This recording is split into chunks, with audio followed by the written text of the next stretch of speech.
everyone. My name is Sakshi Shankar Kolle. I am a student of BSc final year of Physics Department at College MSP Arts, Science and KBT Commerce College Manora. Today I am demonstrating one of the most important experiment in physics, that is known as Young's reversal experiment. हा experiment पहिल्यांदा Thomas एंग यांनी 1801 साली केला. पहिले आपल्याला न्यूटनने सांगितलं होतं की लाईट हा पार्टिकल नेचर आहे. तर थॉमस एंगांना असं वाटत होतं की लाईट हा वेव्ह नेचर आहे. तर त्यांनी हा एक्सपेरिमेंट प्रूव्ह केला. तर आता हे एक्सपेरिमेंट वर्क करतो कसं हे मी तुम्हाला सांगणार.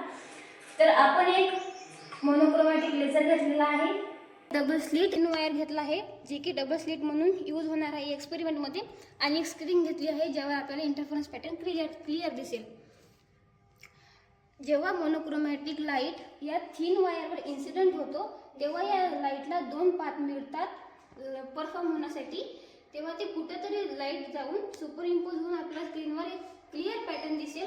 काही प्रमाणात बँड्स डार्क आहे आणि काही प्रमाणात ब्राईट आहे. तर जे ब्राईट आहे त्याला आपण कन्स्ट्रक्टिव्ह इंटरफरन्स असे म्हणतो आणि जे डार्क आहे त्याला आपण डिस्ट्रक्टिव्ह इंटरफरन्स म्हणतो. असे सिंपल इक्विपमेंट वापरून थॉमस एंग यांनी हे एक्सपेरिमेंट केला आणि आपल्याला माहीत पण झालं की लाईट हा वेव्ह नेचर आहे. थँक्यू.